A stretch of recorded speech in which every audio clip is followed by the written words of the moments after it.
Attamoltan hordoftoota sagalee Ameerikaa sagantaa Afaan Oromoo kun sagantaa keenya gabaasaalee fi qophiilee torban darbe tamsa'an keessaa filannee irra deebiidhaan isin dhageessisuudhaaf qindeeffameedha. Kan isin keessummeessu Ambafqaaduu Morodaati. Hanga xumura sagantaa keenyaatti nu waliin akka turtanu isin affeera. Qophii keenya isa jalqabaatti darbina. Ministeerri qonnaa oomisha qamadii isa biyya keessaa ol kaasuudhaaf hojii qonnaa jallisii qamadii jalqabeera. Gabaasaan keenya Galmoo Daawiti Daayireektara quunnamtii uummataa Ministeera qonnaa Itoophiyaa obbo Abarraa Lammaa fi obbo Geetuu Gammachuu itti aanaa hoogganaa biiroo qonnaa Oromiyaa haasofsiisuudhaan gabaasa qopheesse qaba. Itti aanee dhiyaata. Qonni jallisii qamadii kun Shawaa Bahaa keessatti argama. Qonni aanaa Adaamaa ganda Wanjii Kurrooftuutti argamu kun duraan bakka agadaan itti oomishamu ture.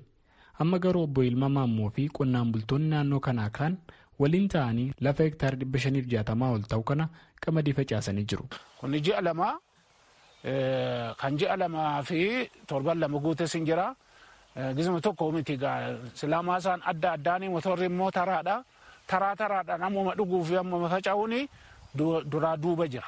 Baraana nu kakaasanii too motora kun 5 nuu kennanii motora 5 gubbaarratti immoo ba'ootaa hanqatetti immoo kurees hin qabna. Kuree sana gubbaarrattis baay'ee faayidaa arganne sana gubbaarratti immoo kan harkaa qabnu finnee gara mangistiitiin immoo kana hin qabnaayyuu harkaa dhabnee jirra. Kan dhabne sana immoo faayidaa nu godhii jenneetuma jalaan teenya.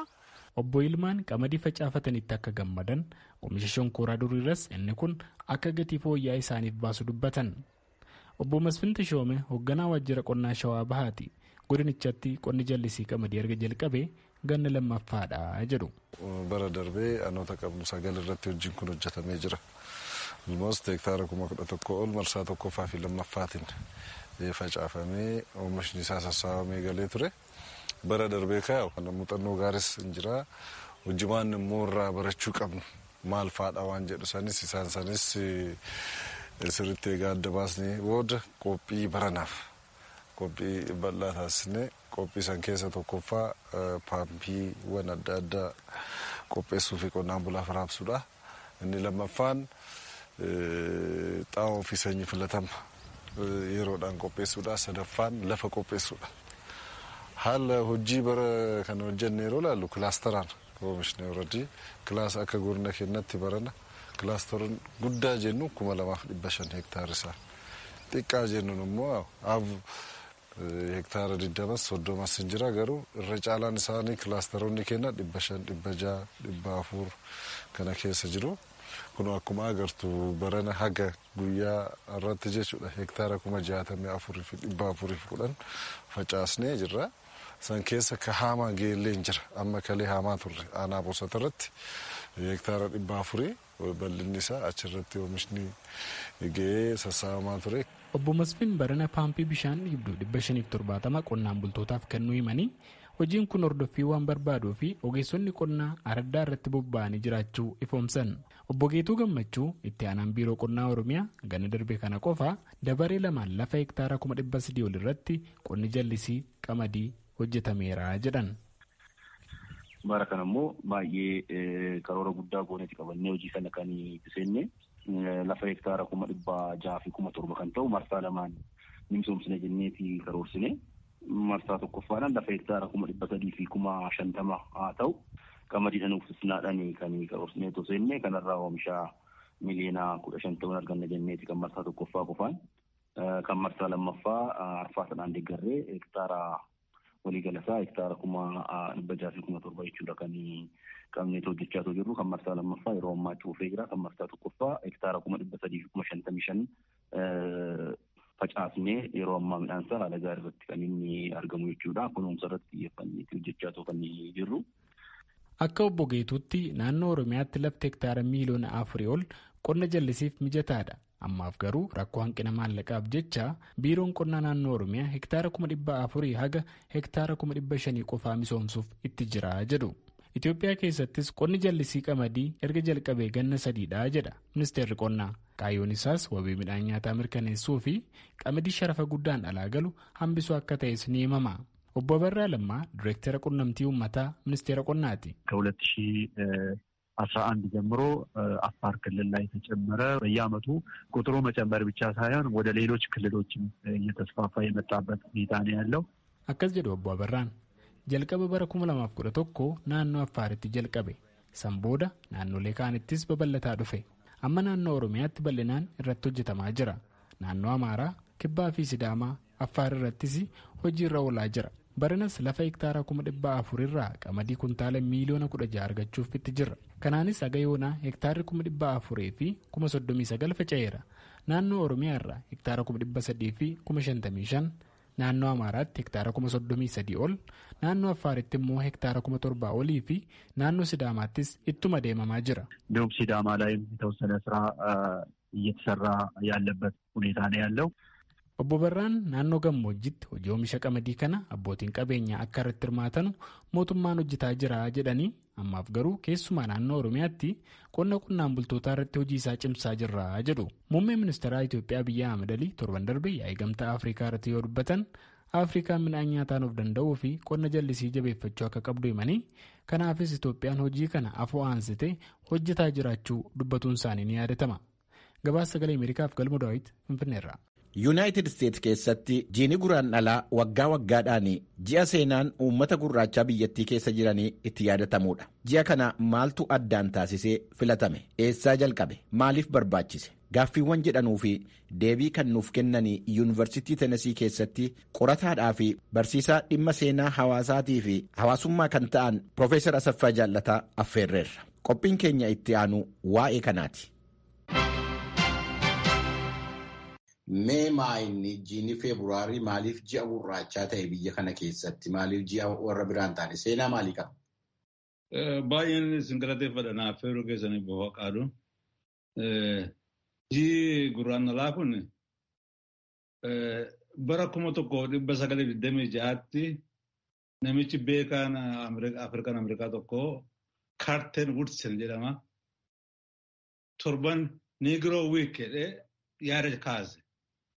Negro Week torban yeroo sana Negro jedhamu torban Negro jedhee waame wanti kun seenaa gurraachaa rakkoo isaan keessa turanii fi bu'aa isaan Ameerikaaf buusan kabajamuu qaba kan jedhuun kaase bara 1960 ammoo gurraachi wallaansoo guddaa godhanii jii tokko gurraachi yeroo seenaa isaatti kabajamu ta'uu qabatanii calqabanii sababi Kaarten Woodsen guraandhala filate waan lamaaf sababa lamaaf tokkoffaa namichi Afrikaan Ameerikaanii Frederick Douglass kan jedhamu garbummaa balleessuudhaaf wallaansoo guddaa nama godhaa turedha. Ofiisaaf garba ture garbummaa balleessuudhaaf. Lammaffaa Abrahaam Lincoln kan jedhamu barasaa pirezidaantummaa keessa garbummaan badee jarri kun lamaanuu wal duukaa hojjechaa turan. Jarri sun lamaanuu ji'a guraandhalaa keessa dhalatan. Guraandhala keessatti waan dhalataniif guraandhala kana filatanii waa'ee seenaa gurraachaa biyya kanatti bu'aa isaan Ameerikaaf buusan biyya kan akka isaan itti ijaaran kabajuudhaaf.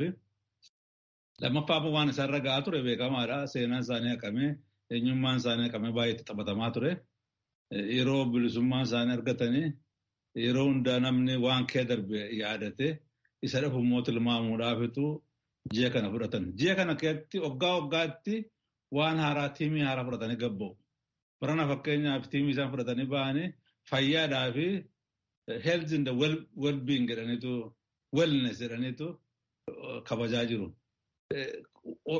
Hundumatti ji'i kun kabajamuuf waan gurraachi biyya kanaaf buuse Ameerikaa ijaaruudhaaf waan inni hojjete biyya kana yaadachiisuudhaafitu ta'e jechuudha. Malee warri biraa ji'a kana hin kennineef warra gurraachotaatu filatee jechuudha. Hin filatanii adiin immoo baruu calqabee fakkeenyaaf 1976 1976tti pirezidaant Gerald Ford ofiishaalii rooganaayizi godhee akka kabajamu hime jechuudha pirezidaantiin biyya kanaa.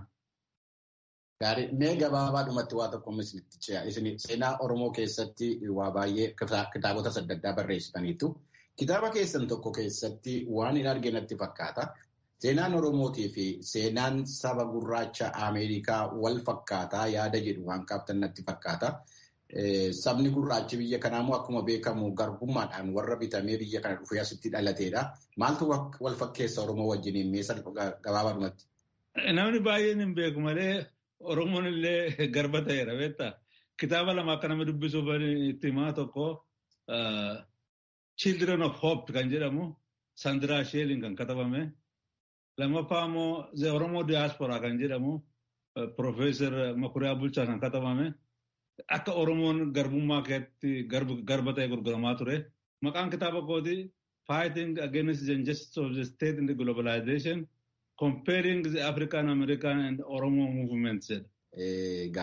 Baay'ee galatooma Profeesar Asaffaa yeroo keessanii sana jira fudhachuu kootii fi itti deemina waan kana irratti mari'an nama biraa barbaanne. Akkanirraa manne Voice of American waan akkasii irratti kan xiyyeeffatu abdiin godhaa. Nama baay'ee barbaadaa fidaa. Haa ta'u, haa ta'u nagaatti.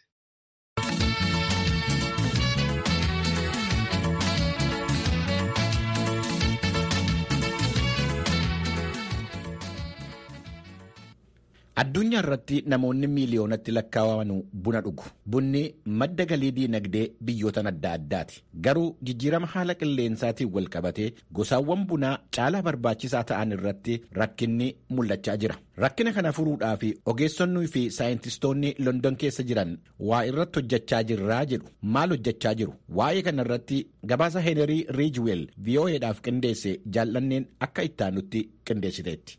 Mana ededisaa of ilaallee irraa hojjetamu keessa dhaabbatanii ala arguun danda'amu keessatti biqiltuu adda addaa dhaabaman kan New Botanic Garden jedhamu jira. Mana sanaan ala qilleensi qabbanaawaa akka cabbiiti. Manicha biqiltuun keessatti dhaabame sana keessa immoo ho'aa fi hurka bishaanii jiru. Biqiltuuwwan dhaabaman akka lalisan gochuun bosona fakkeessee jira. Iddoo kanatti qorannaa buna irratti gaggeeffamu kan hoogganan Aaron Davis akka jedhanitti. This is Arabica coffee, our preferred coffee, the one we drink in high streets and at home. It has a superior taste. Inni kun buna Arabikaa jedhama. Nutis isa kana filanna. Iddoo adda addaatiif bitannee kan dhugnu kana. Akkasumas manatti danfisnee kan dhugnus isuma kana. Dhandhama baay'ee gaarii qaba. Buna addunyaa irratti dhugamu 100 keessaa harki 60 isuma kana. Gosti bunaa biraan iddoo kana jiru buna roobostaa jedhamu.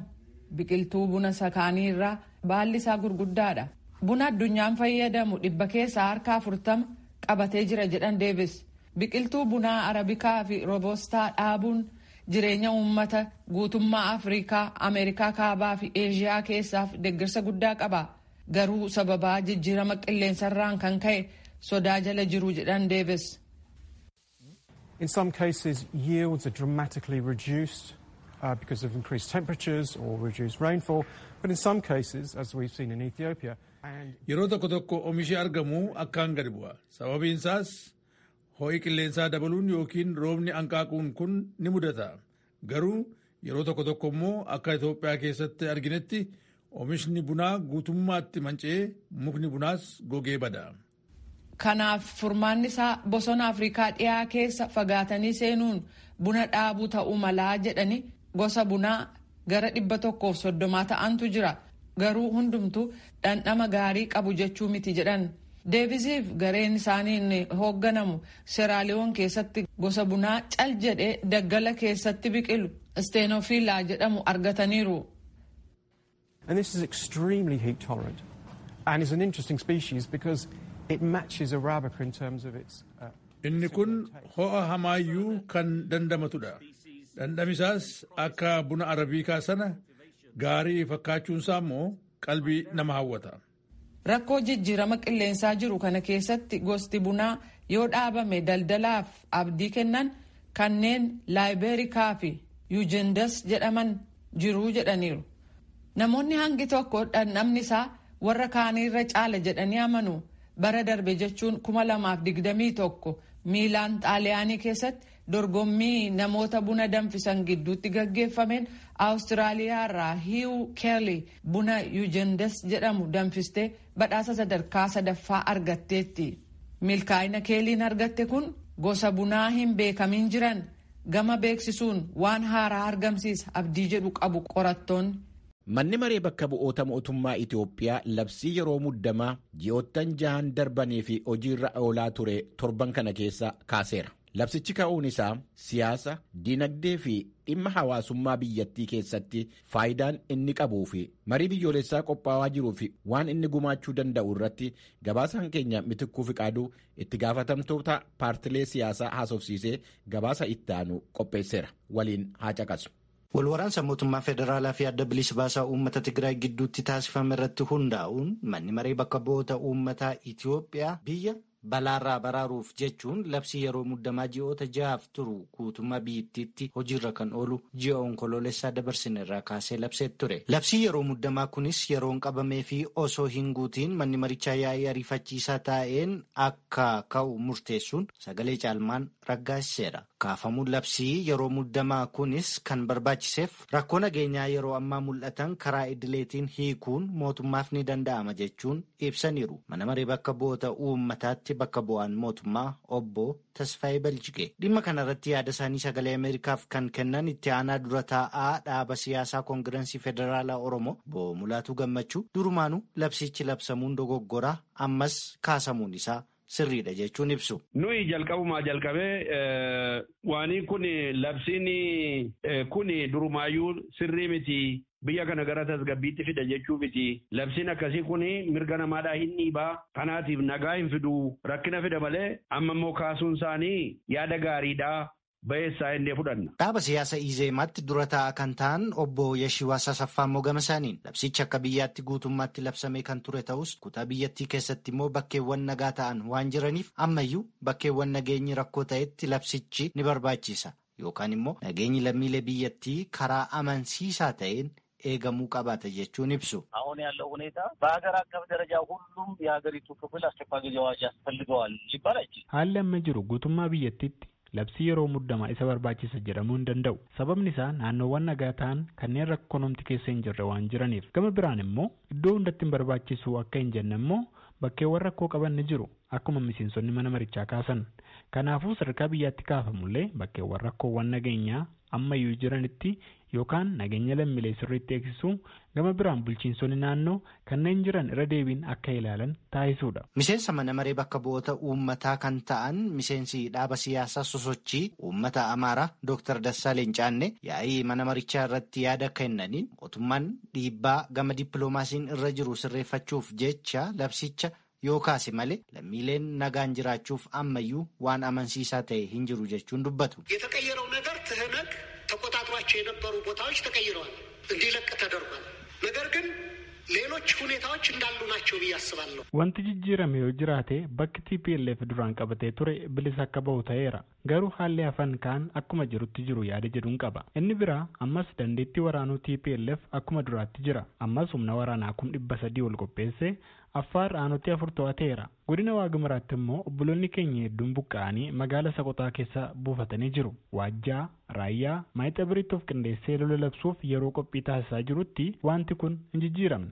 Lammii ammoo amalli TPLF inni lola lammiilee jidduutti naquu ammas hin dhaabbanne. Ammas mootummaan rakkoo nageenyaa namootarra sababa eenyummaa isaaniirra ga'aa jiru dhaabuu fi hojii nageenyaa kabachiisuu haala idileetiin ni danda'aadha gaaffiin koo. Torbee darbe kana akka saba himaan mootummaa gabaasetti namoonni 150 ol ta'anii Wallaggaatti ajjeefamaniiru. Kanaaf hawaasa addunyaa gammachiisuuf jecha oduu nageenya jiraattotaaf wabii hin kennin kaasuun sirriidha moofi. Dhimma kanarratti kan gaafataman obbo Mulaatuu Gammachuu gaaffii sagalee Ameerikaarraa haala kanaan dhiyaateef yommuu deebisan.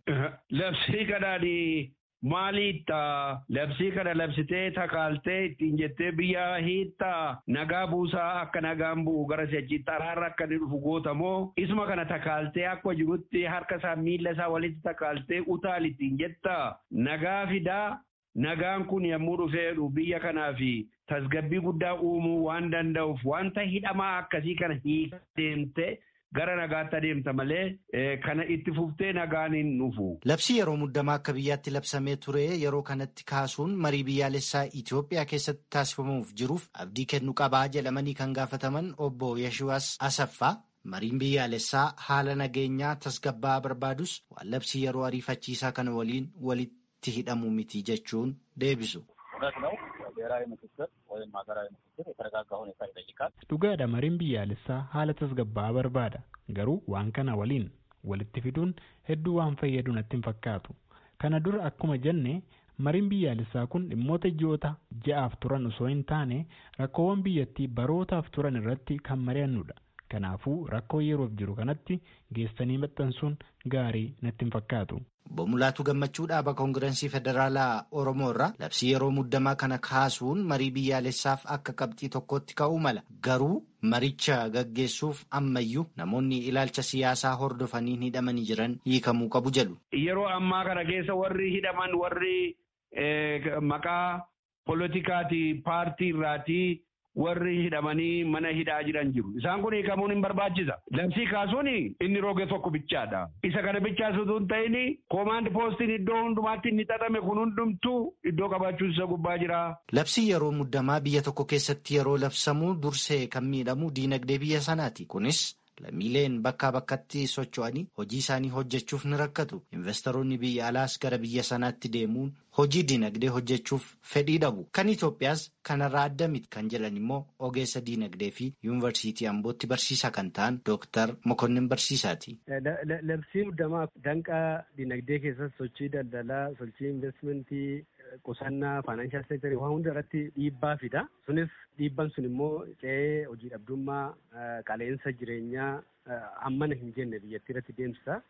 Dhibeen kuufamni kuni kuufama labsii muddamaa qofa osoo hin taane isa duras dhukkubni koovid akka addunyaatti ka'ee biyya keenyas raasee sochii dinagdee baay'ee gadi buusee ture. Isatti aansee waraana keessa akka biyyattiin galte kun dinagdeef gufuu guddaa ta'e. Isa irratti immoo sana tasgabbeessuudhaaf labsii muddamaa kaa'ame kun danqaa baay'ee uumee rakkoon dinagdee danuun amma arginu kun ta'ee jira. So labsiin kun ka'uun wanta akka konfidensii uumuu danda'a, sochii sanaaf haala anjeessee dinagdee xiqqoo sochoosuu ni danda'a kan jedhu abdiin qaba. Waliigalatti garuu labsii muddamaa ka'uunsaa qofti furmaata hin ta'u. Dhabdee nageenya akka biyyattiitti jiru kana nageenyi dhabamuun sochiin dinagdeen dhabama. Qabaatee kan nyaatu hin jiraatu, qabaatee investiin godhu, hojjetee bahee hin galu. Kun walitti qabateedha sochii dinagdee kan guree fi yeroo ammaa rakkoo dinagdee danuu kan akka qaleensa jireenyaa argaa jiru kana, hojii dhabdummaa babal'ataa jiru kana, investmentiin gadi bu'u, keessayyuu investmentiin biyya alaa akka barbaadametti biyya kanatti socho'ee guddataa jiraachuu dhabuunsaa kun waa baay'ee nutti agarsiisaa. So bu'uurarra maaltu labsii muddamaa kana fide kan jedhu irratti hojjechuun barbaachisaa jechaadha. Gabaasa sagalee Ameerikaaf Finfinneerraa Mitikkuuf Kaadu.